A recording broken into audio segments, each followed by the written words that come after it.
Hey all, it's your Aaron, and I wanted to talk about what I'm planning to do with my activism, basically, for how I want to try and help to change the world or move things towards a better society. So one of the things is obviously this YouTube channel where I'm just sharing my thoughts and ideas and stuff and opinions, and hoping that my perspective is interesting, if not useful and helpful. But beyond that, well, you may have noticed I mentioned like I'm gonna do videos in my car because I've got like this long commute now. So the reason that I have this long commute is because I'm buying a house that is like pretty far away from where I work. So, but the reason why it's so far away is because I wanted to get something I could afford that was on like a relatively decent sized property, because I kind of want to start a commune. So the idea is that I'm going to sell my labor and then use that money to fund, the house, and then people in the queer community who need a place to stay will be able to stay with me, basically, if they want to, for free. But it's not like open to the public or anything. It's through like friends and people I know, because like trust me, there's enough I know enough people alone, like but also just because I want it to be friendship based as well. I want it to be like something that's can feel like a community.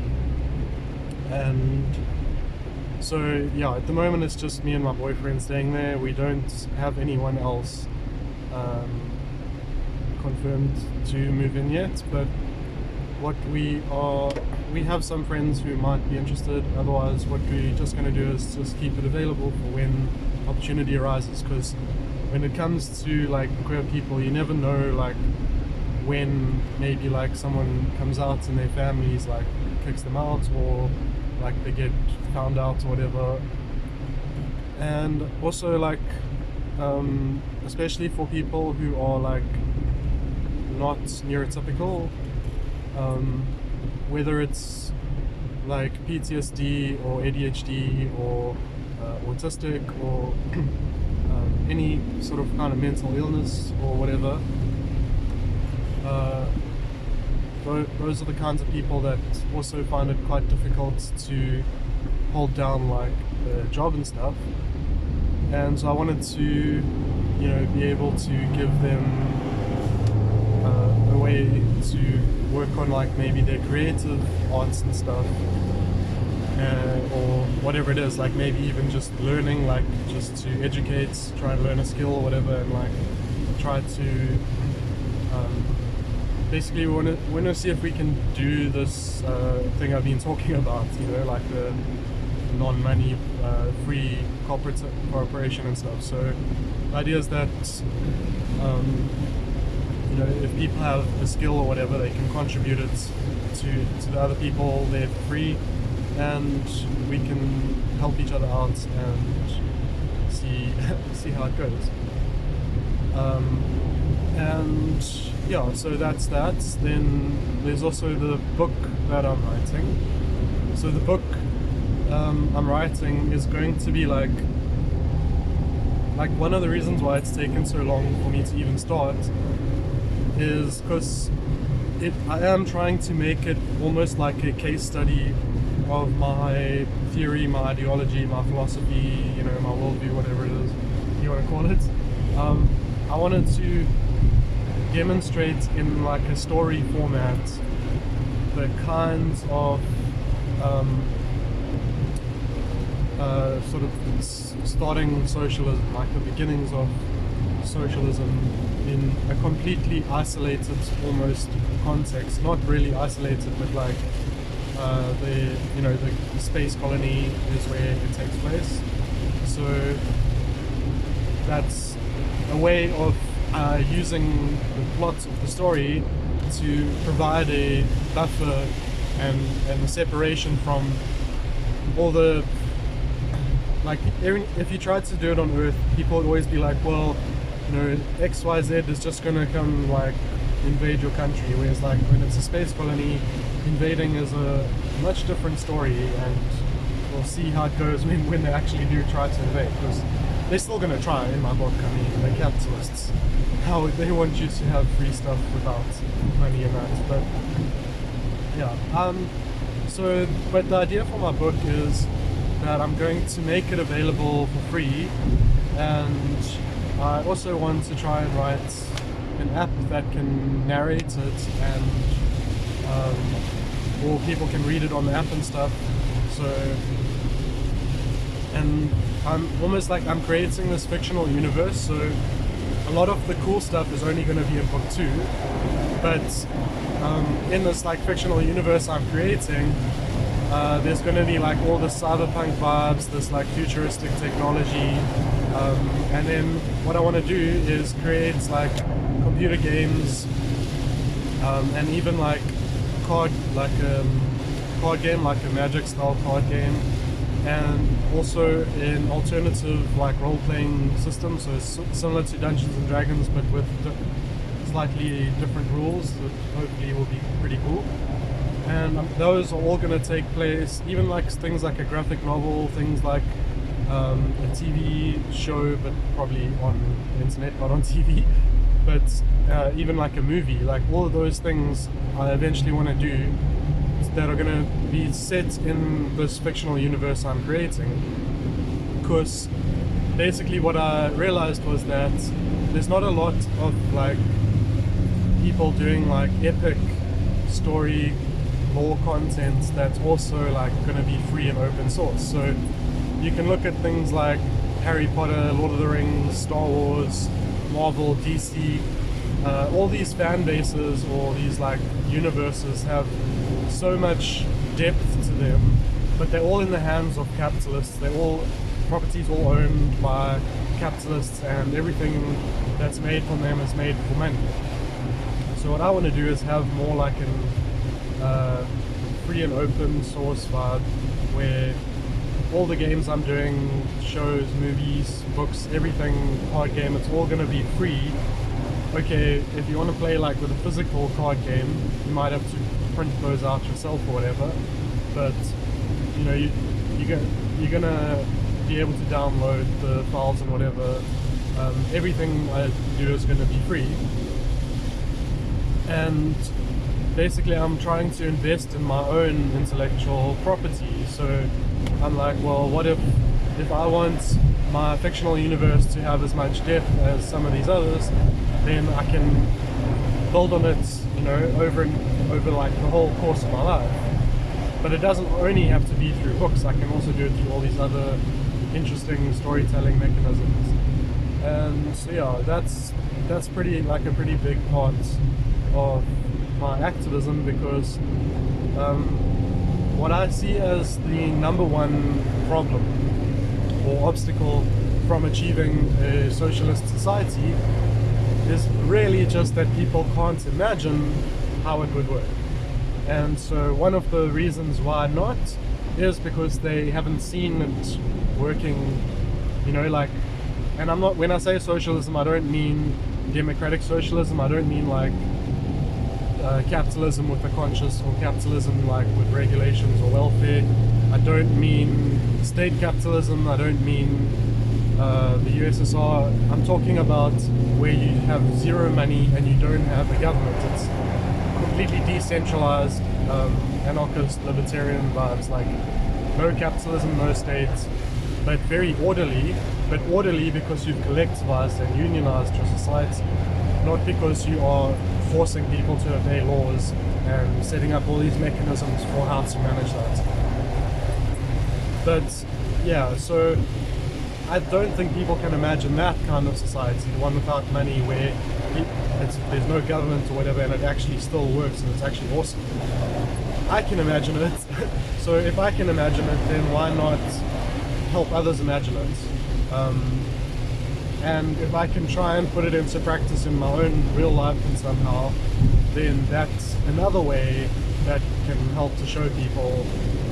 And the thing is, like, even though what I'm doing, like with the commune or whatever, is like very small, and that's on its own can never actually achieve the actual society level change, what I'm hoping is that a lot of people will be doing similar types of things, or even if they see me doing it and copy me or whatever, and then we could connect. Like, you could literally even do it over countries with, if you were able to ship like things to help each other out, or just help each other with services or files and stuff online. Like, you could connect these communes and whatever in a network, and you could help each other out.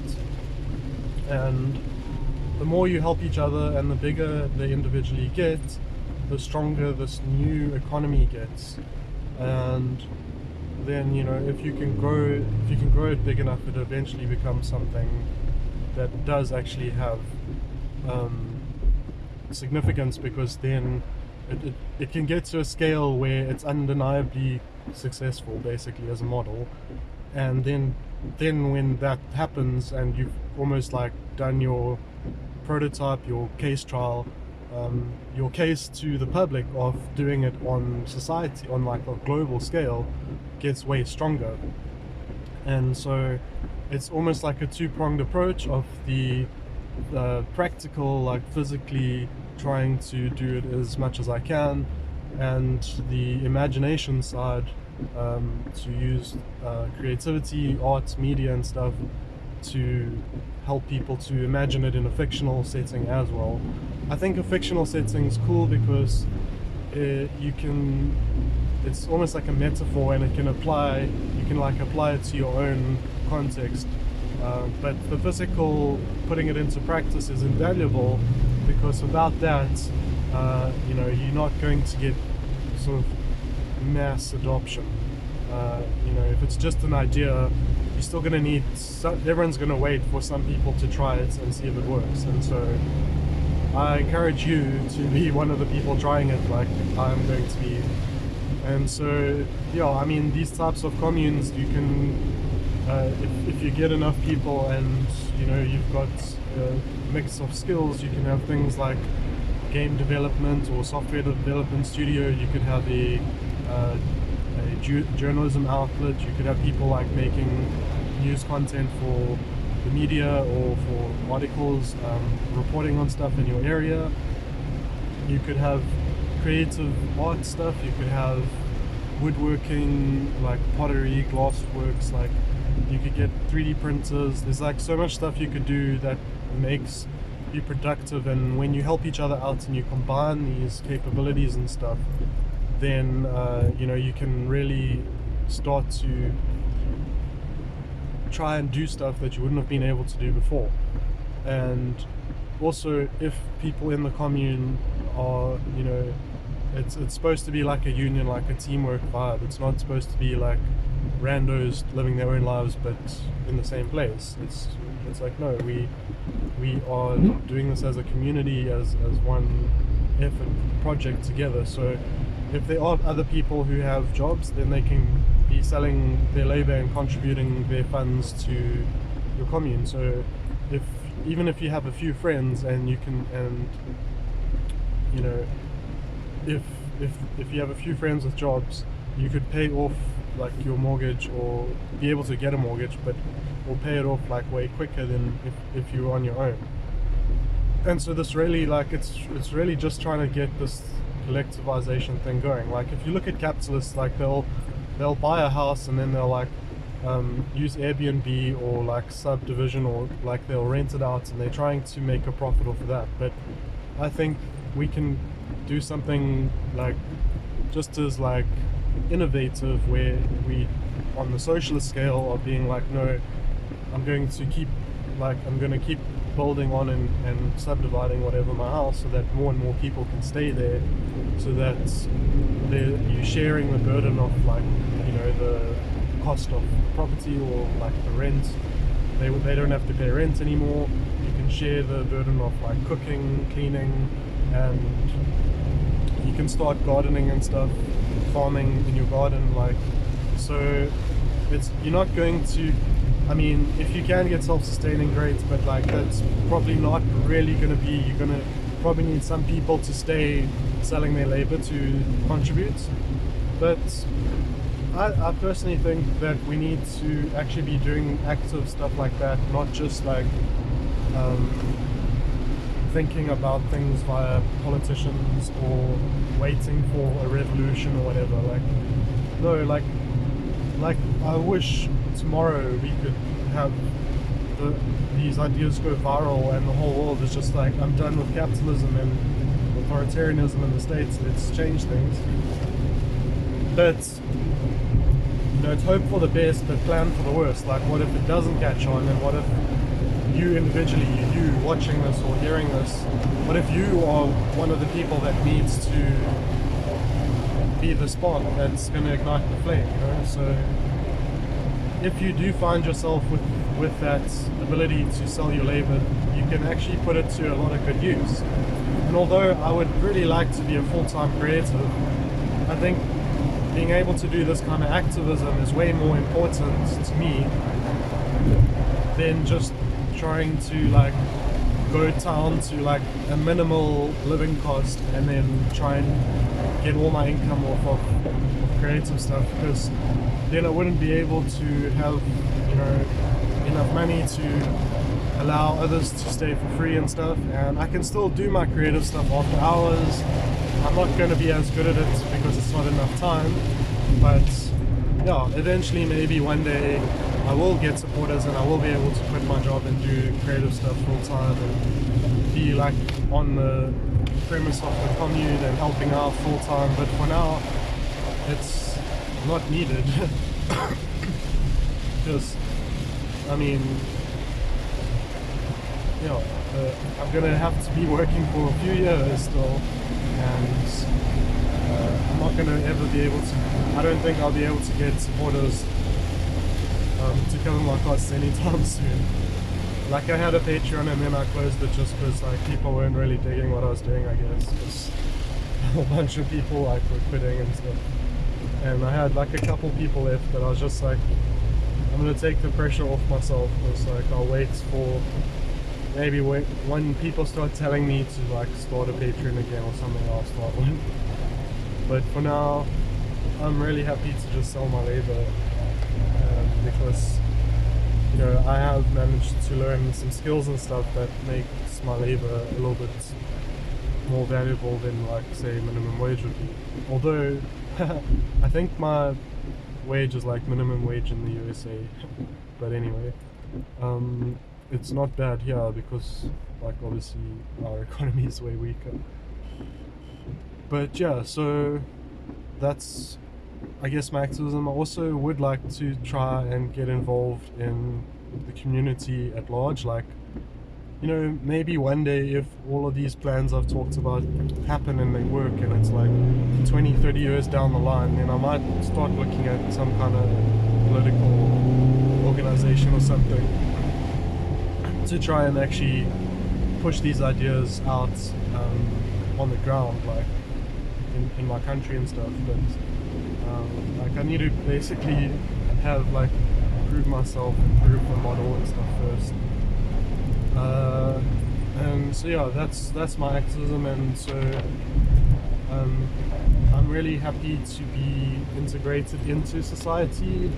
I'm not trying to escape from society. I want to be part of it, and although it sucks and I don't like the way everything is, you know, it's like we're in this together. So yeah, and hopefully my house can start kind of being like a safe space for queer people who struggle to find it in a capitalist and heteronormative society. But yeah, that's just me, and that's why I've got this long commute. It's part of the plan. That I think it's going to be worth it, and like I said, I'm going to multitask with the commute. I can record myself, which, you know, it's like, it's actually hard to find it's like time and space to record, because like when I'm out and stuff, you know, it's so noisy, and then at home I kind of want to chill with the kittens and my boyfriend and stuff, and not go off and record on my own somewhere. So it gives me some nice sort of private time to be able to do it. And if I don't feel like recording, I can listen to an audiobook or music or something. Yeah, it's all cool. Anyway, that'll be all for today. Thanks for watching. Bye.